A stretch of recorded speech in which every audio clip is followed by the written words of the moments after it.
নমস্কার বন্ধুরা, শিবানী কিচেনে আপনাদেরকে স্বাগত। এটা কি দেখছেন বলুন তো? এটা হচ্ছে কুমড়ো ডাঁটা। এই কুমড়ো শাক আর কুমড়ো ডাঁটা, আজকে আমি কুমড়ো ডাঁটার তরকারি করব। এই কুমড়ো ডাঁটা তরকারি করার জন্য আমি ঝিঙ্গে, এই দেখুন ঝিঙ্গে আর কুঁদরি করে কেটে নিয়েছি, সাথে আলু কেটে নিয়েছি। এবার কুমড়ো ডাঁটাগুলো কেটে নিই, দিয়ে রান্নাটা বসাই, চলুন দেখাই।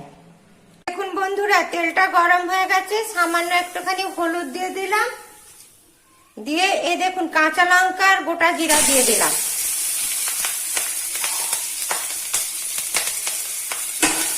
জিরাটা ফুটে গেছে, এই দেখুন জিরাটা ভাজা ভাজা হয়ে গেছে। এবারে সবজিটা দিয়ে দিলাম।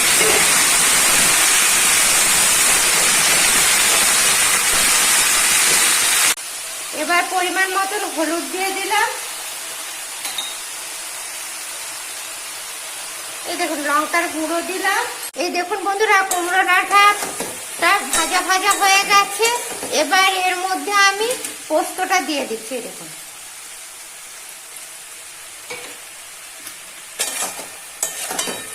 এই পোস্তটাতে আমি একটুখানি পেঁয়াজ আর কাঁচা লঙ্কা দিয়ে পোস্তটা বেটে নিয়েছি, তাতে একটু স্বাদটা খুব ভালো লাগবে।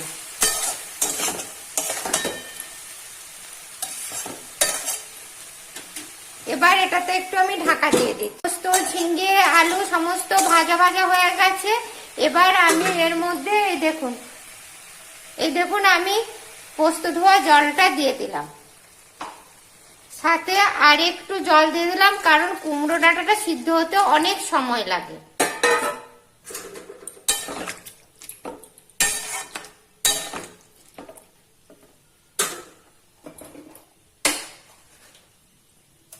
এই সময় সাথে একটুখানি চিনি দিয়ে দিলাম।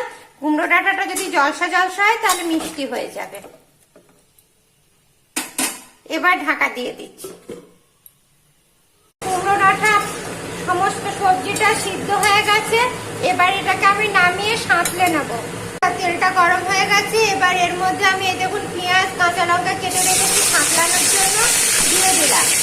সাথে একটুখানি জিরে গুঁড়ো দিলাম, একটুখানি হলুদ দিলাম,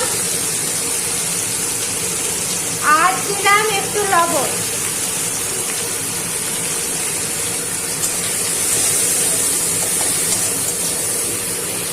এই দেখুন বন্ধুরা, হাফ চামচ কালো জিরা দিয়ে দিলাম।